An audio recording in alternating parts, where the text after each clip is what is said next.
Okay, so welcome to the Ascension Strategy video using Dreamscape. I have joined a game created by Seek, and Dreamscape is not a set that I play a lot.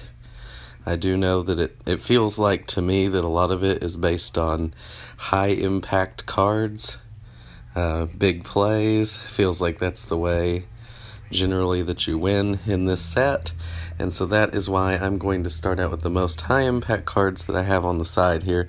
Cetra's Respite can be huge, Lunar Embrace lets you beat the big monsters without having a lot of power, and Bringer of Despair helps to create huge power turns sort of out of nowhere.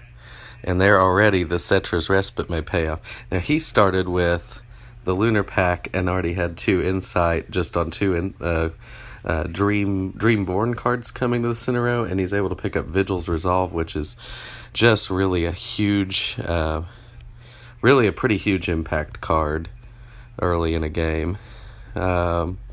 So I'm going to take a card drawer because it's out there, sort of a free extra boost, one-time boost that's going to go away. And decision is, I think I'm going to take the Caustic. Yeah, I'm going to take the Caustic Conjure. Might be a mistake, but it creates a long-term boost in Insight, which will build me up enough, hopefully, to Cetra's Respite the Unbound Emissary, and will also banish cards from my deck, making the Unbound Emissary come up more often. Kind of ignoring the Verdant Hatchling right now, which may be a mistake, because it does synergize pretty well with the Lunar Pack that he already took.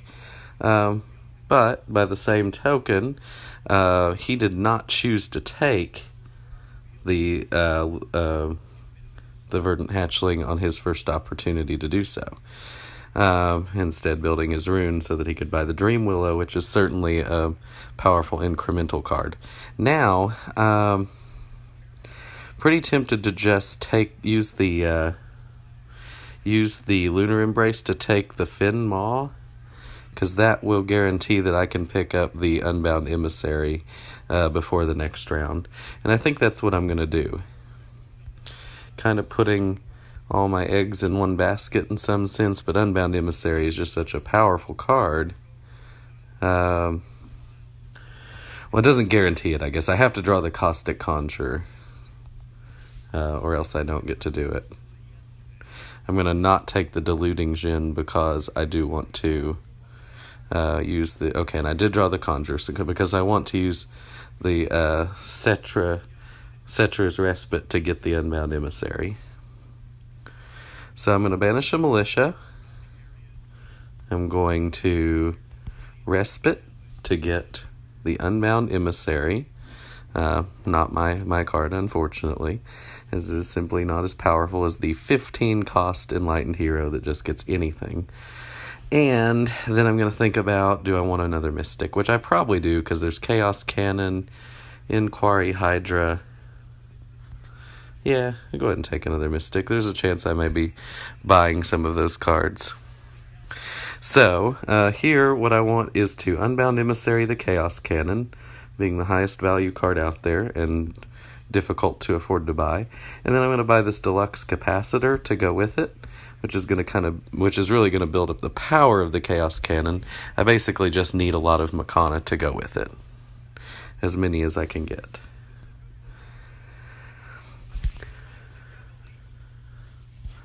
And so he was able to get the Planar Aperture, and then just had to get Mystic and Heavy, which is actually fine for him, because, again, it's working well with his Vigil's Resolve, creating just kind of super-powered Mystics and Heavies in his deck. And I'm going to take the Garden Attendant. I think I want to continue to build inside. I want to keep my Chaos Cannon powered up, and if I add more cards, then he gets the Inquiry Hydra. So, here I'd like to banish a card. We're still early enough that I can thin the deck pretty effectively. So that's what I'm going to do, as opposed to taking the Lunar Pack.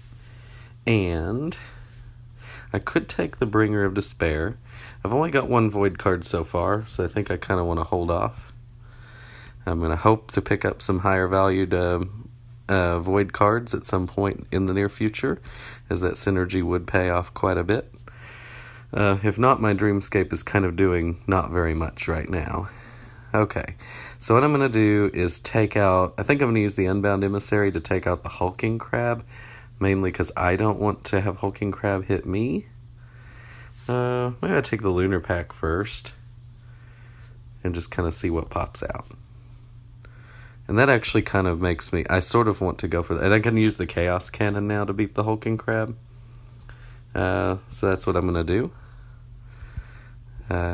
Also going to allow me to beat the Thieving Griffin and pick up the Auspicious Ascara. And now I'm going to take the Fear Wielder. As like I said, I would like to build enough void cards to make my Bringer of Despair more powerful.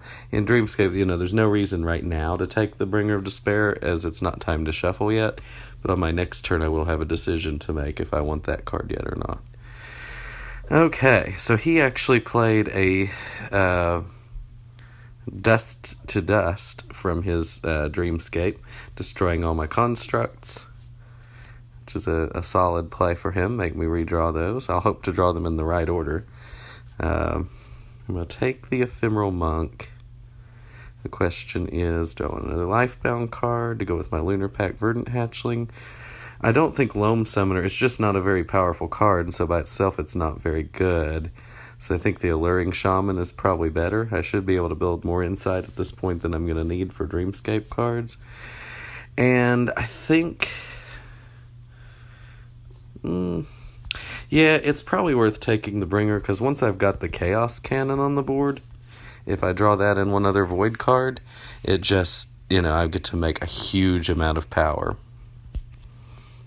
So he's going to get the Brainstorm Sentry. At this point, I'm pretty happy with the Dream Willow Druids. Still a pretty high value card. And I'll take Heavy Infantry just to avoid opening a slot for him. Because right now the only really interesting card that could be bought with Rune is the Imri Shadow Slayer. Okay, he did not have a Dreamscape card to take for free with the Nightmare Tyrant, which is pretty lucky for me. I'm going to get some insight here, draw a card, get my Chaos Cannon back out.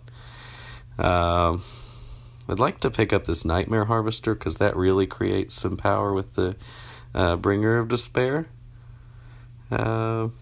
See what happens when banish here.